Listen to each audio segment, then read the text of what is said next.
I need you to stop everything you are doing right now because what I'm about to tell you is not speculation, is not analysis, and is not theory. It's a moment that snapped the morning in half, the kind of moment veterans on Capitol Hill feel in their gut before anyone else senses it. At exactly 7:43 a.m. this morning, three Republican senators, Mitt Romney, Susan Collins, and Lisa Murkowski, walked into Mitch McConnell's Capitol office and walked out precisely 47 minutes later without speaking to a single reporter. No smiles, no deflection, no ritual hand-on-the-shoulder reassurance, just silence, heavy, deliberate. According to sources, the hallway cameras were deliberately blocked for 11 minutes during that window, an almost unheard-of move that immediately set off quiet alarms among staff who know the building's rhythms by heart. According to sources, McConnell's chief of staff canceled two scheduled calls with Mar-a-Lago at 7:41 a.m., just 2 minutes before the senators arrived, a timing coincidence that aides privately describe as surgical. Then the paper trail begins. According to sources, a sealed DOJ transcript labeled Witness 14 was quietly logged at 8:02 a.m., triggering an immediate scramble inside the Senate chamber with senior staff pulled aside, phones vibrating, faces draining of color. This is the most consequential internal revolt since Watergate, and it's unfolding in real time with Donald Trump, Joe Biden, Chuck Schumer, and Lindsey Graham all reacting behind closed doors, each calculating risk, exposure, and survival. According to sources, the FBI liaison at the Capitol flagged unusual coordination between the Senate Sergeant at Arms and DOJ at 8:19 a.m., language that, in bureaucratic code, signals something has already crossed a line. The silence was suffocating. Reporters sensed it, staffers felt it, doors closed faster than usual. The central mystery is simple and terrifying. Why now, and who decided the clock had run out? Was this containment, a warning shot, or the opening move of something far larger? According to sources, the next 72 hours will determine whether institutional gravity finally asserts itself or whether the system bends again. If you want to understand what happens next before cable news catches up, subscribe and turn on notifications. I will walk you through the timeline, the history, the secret meeting, and the escalation that followed, step by step, minute by minute. Nothing about this moment is accidental. Wednesday morning, 2:17 a.m., DOJ clerks finalize a transcript labeled Witness 14, time-stamped and sealed. According to sources inside the Department of Justice, the document references a conversation at Mar-a-Lago at 6:32 p.m. 2 days earlier. Fluorescent lights hum. Coffee goes untouched. The clerks don't linger. They don't debate language. They follow procedure with the quiet urgency reserved for moments that can't be undone.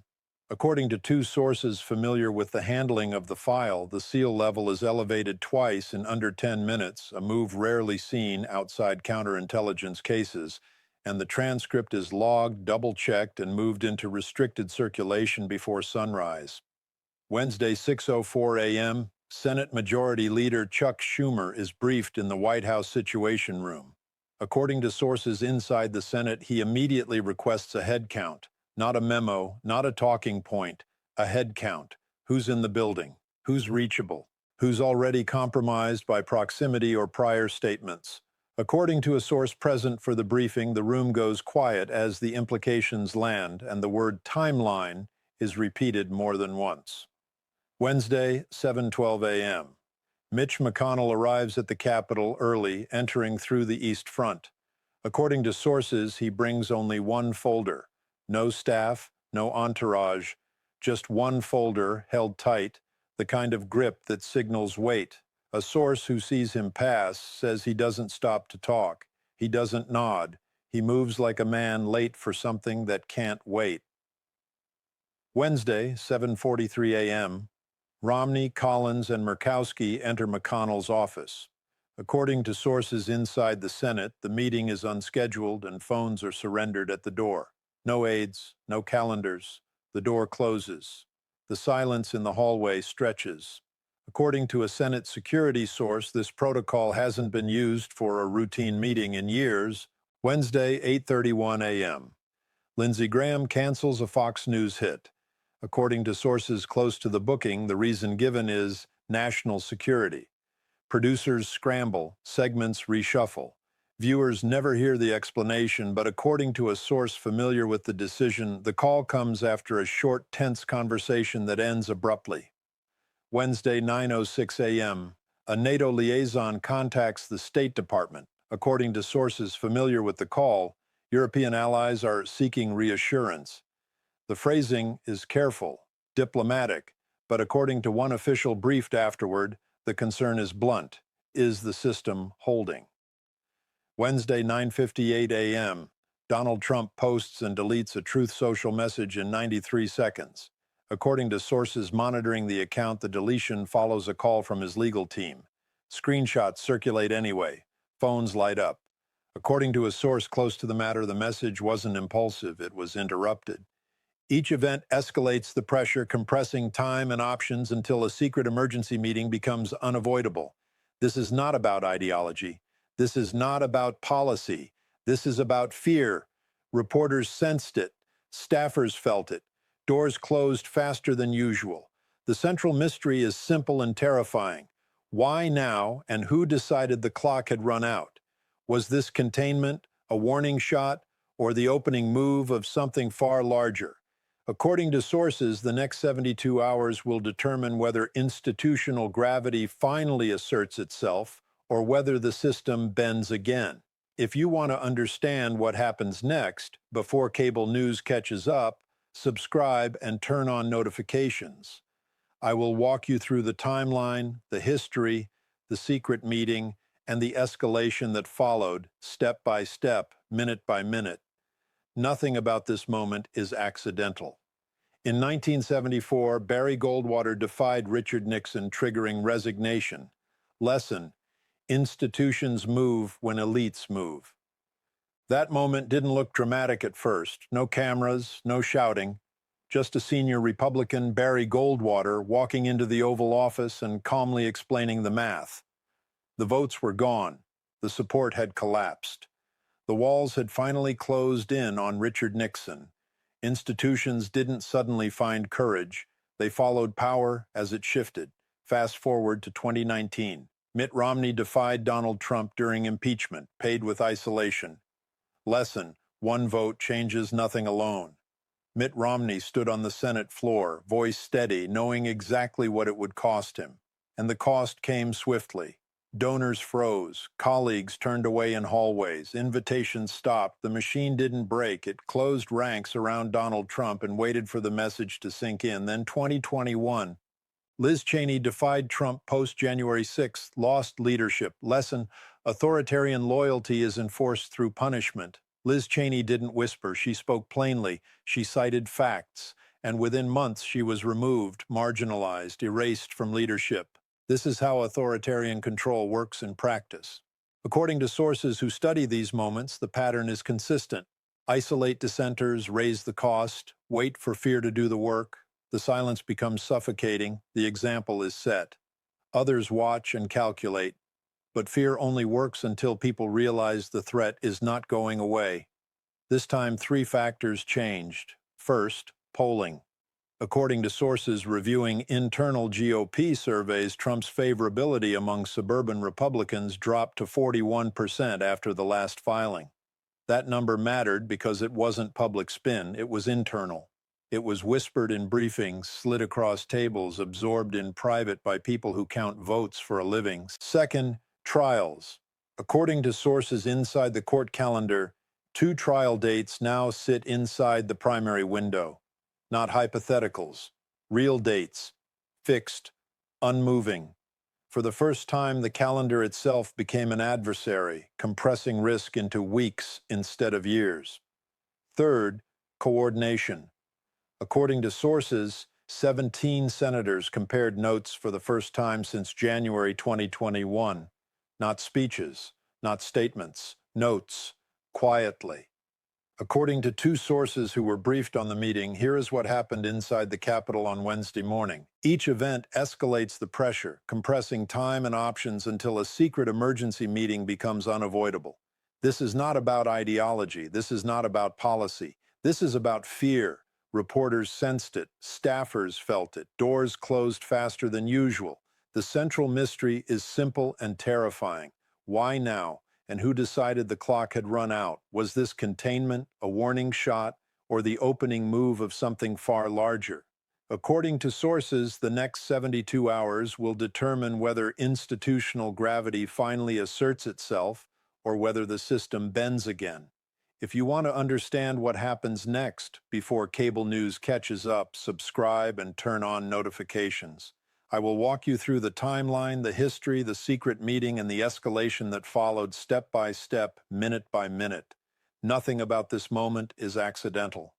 McConnell, the institutionalist, Romney, the moralist, Graham, the loyalist in conflict, and John Thune, the tactician, sit down. The room is smaller than expected. Beige walls, fluorescent light, no windows. A recorder clicks on. The sound is sharp, final. The silence was suffocating. No one rushes to fill it. According to sources, McConnell opens a folder and slides a transcript across the table. Thick paper, corners squared, the kind prepared by lawyers who expect it to be read aloud in court. He doesn't explain it. He doesn't have to. Everyone there knows what it is. Romney spoke first. "We cannot defend this." His voice, according to sources, was steady but thin, the way it gets when conviction is carrying more weight than politics. He didn't look at Graham when he said it. Graham responded, "If we oppose him, he destroys us." Not shouted, not defiant, quiet, calculated, the voice of someone who has survived by reading the room faster than anyone else. Thune leaned forward. "Here is how it is different. This time the evidence is chronological." He taps the transcript once, then again, date after date, timestamp after timestamp, no gaps, no fog. According to sources, this is the moment the room changes temperature. Because chronology is lethal, it removes motive debates, it collapses spin. According to sources, McConnell pauses for the longest 30 seconds, then says, "If this goes public, the Senate loses control." 30 seconds, long enough for everyone to hear the HVAC hum, long enough to imagine subpoenas, headlines, floor speeches spiraling out of reach. Romney asks, "Are you with me on this?" It isn't rhetorical. It's an ask, a line in the sand. According to sources, Graham looks down, then says quietly, "If we move together." 4 words, conditional, fragile. Everything hinges on them. The recorder keeps running. According to sources, no one interrupts. The plan forms in bullets. Secure 17 commitments before noon. Coordinate with DOJ to avoid leaks. Prepare a unified statement referencing institutional duty. Each point lands heavier than the last. 17, not 16, not a maybe. Before noon, not end of day. DOJ, not staff, not back channels. Institutional duty, not morality, not politics. According to sources, this is where roles lock in. Each man commits. McConnell, floor control. He will manage the calendar, the choke points, the arcane rules that decide what lives and what dies without cameras noticing. Romney, public moral frame. He will say the words others won't. He will take the heat. He will absorb the fury and translate it into something that sounds like conscience instead of betrayal. Thune, whip count, names, tallies, soft yeses versus hard no's. Who needs pressure? Who needs cover? Graham, media containment, calls placed, friendly hosts warned, language tested, deflected. According to sources, phones stay off the table, face down, vibrating occasionally, ignored. This is off record in the oldest sense. According to sources, McConnell finally breaks eye contact and says, "We do this once, not twice, not as precedent, a single-use tool." Romney nods. No speech, no flourish, just acceptance. Graham exhales. It's audible.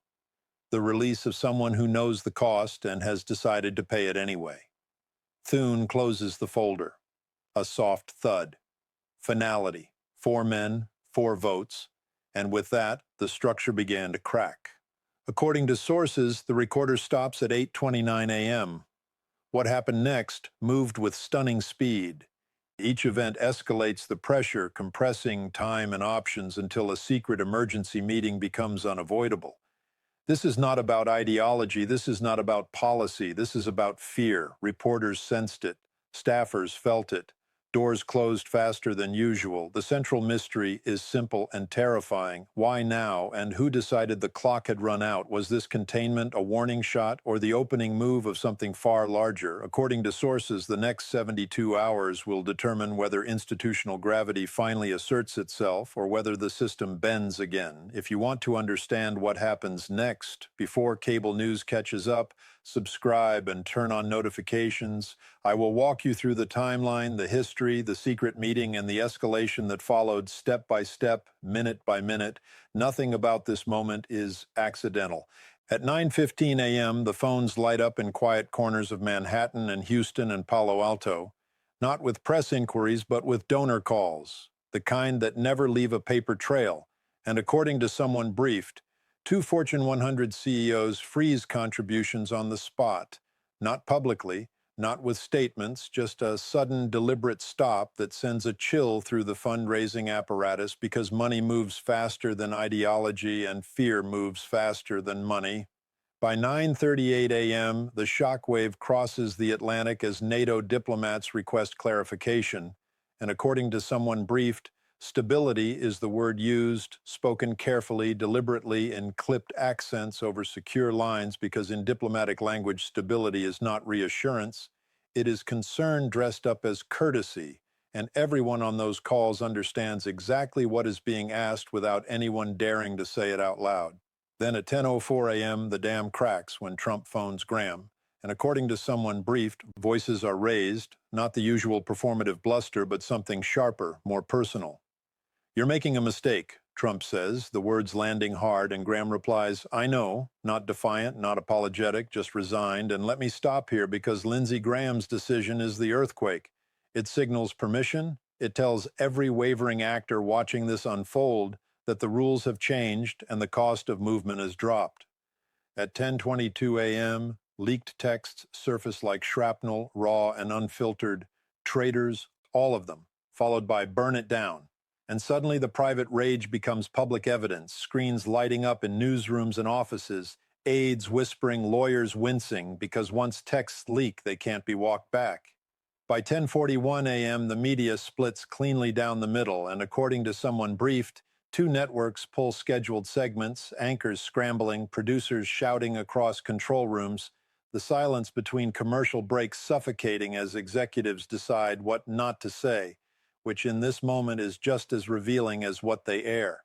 At 11:09 a.m., the vote math firms up with brutal clarity.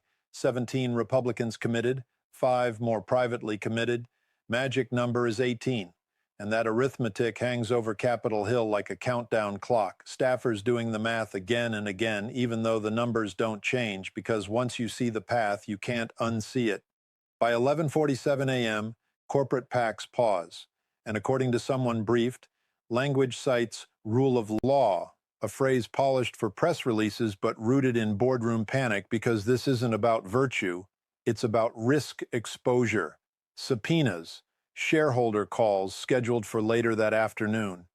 Then at 12:18 p.m., Trump posts again, then deletes, and according to someone briefed, lawyers intervene, hands literally pulling phones away, voices low and urgent, because every word now is discoverable, every post a potential exhibit, and deletion doesn't erase intent, it only confirms it.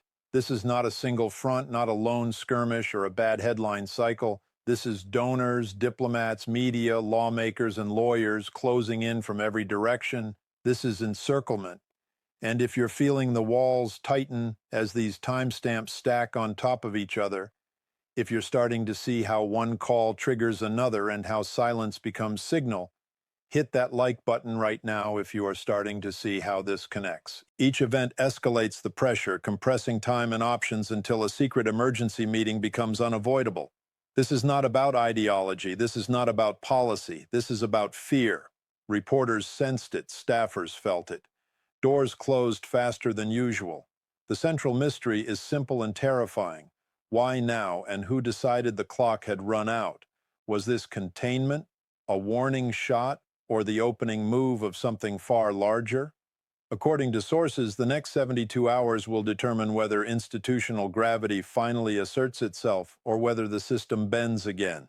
If you want to understand what happens next, before cable news catches up, subscribe and turn on notifications. I will walk you through the timeline, the history, the secret meeting, and the escalation that followed step by step, minute by minute. Nothing about this moment is accidental. Let me step back and explain why what happened represents a fundamental shift, not a wobble, not a momentary rebellion, a structural break.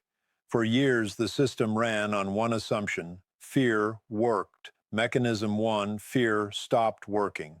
Before, punishment was immediate. Now, according to sources, the cost-benefit flipped. Careers used to end in a single news cycle. Fundraising dried up overnight. Committee assignments vanished by morning. But this time, according to sources familiar with the internal calculations, the threat matrix changed. Retaliation looked slower, more chaotic, less guaranteed. The silence that once followed dissent didn't arrive. Instead, phones kept buzzing. Donors didn't flee. Allies didn't scatter. Fear requires certainty. At 7:43 a.m., certainty cracked. Mechanism 2, collective action broke isolation. According to sources, senators moved in blocks, not Odinochki. This matters more than it sounds. Isolation is the enforcement tool. Alone you fold, together you stall. According to sources who observed the floor dynamics in real time, members waited, not for permission, but for confirmation that they wouldn't be alone. When it came fast. Small groups first, then larger ones. A visible mass. Numbers create oxygen, and once oxygen hits the room, panic shifts sides. Mechanism 3, institutional resistance reasserted itself. The United States Senate's advice and consent power, Department of Justice prosecutorial independence, judicial scheduling authority within the federal courts. These aren't abstractions, they're levers. They'd been there the whole time, unused, treated like museum pieces. According to sources inside multiple offices, staff had draft memos ready for months but never sent them. Not because they couldn't, because they chose not to. The weakness was always a choice, not an inevitability. And according to sources, that choice changed at 7:43 a.m. when the first call went unanswered, the first threat didn't land, and the first delay actually held. That's why the next window matters. So what happens in the next 48 hours? I'm going to give you 3 scenarios with honest probability assessments. Each event escalates the pressure, compressing time and options until a secret emergency meeting becomes unavoidable. This is not about ideology. This is not about policy. This is about fear. Reporters sensed it. Staffers felt it. Doors closed faster than usual. The central mystery is simple and terrifying. Why now? And who decided the clock had run out? Was this containment, a warning shot, or the opening move of something far larger? According to sources, the next 72 hours will determine whether institutional gravity finally asserts itself or whether the system bends again. If you want to understand what happens next, before cable news catches up, subscribe and turn on notifications. I will walk you through the timeline, the history, the secret meeting, and the escalation that followed, step by step, minute by minute. Nothing about this moment is accidental. Scenario 1, Trump backs down, issues a narrowing statement, lawyers slow walk, probability 25%. That's the clean exit on paper. The kind that happens at 6:12 p.m. on a Friday when the language is careful, the verbs are passive, and the outrage is politely redirected. According to sources familiar with internal deliberations, this is the path pitched by outside counsel: the pressure valve, narrow the claim, redefine the timeline, buy time, most fold, most panic. This one didn't, at least not yet. Scenario 2, stalemate.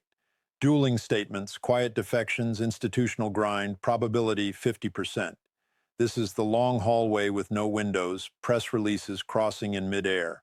One side polished PR, on the other sworn filings. According to sources inside leadership meetings, phones buzzed but no one spoke.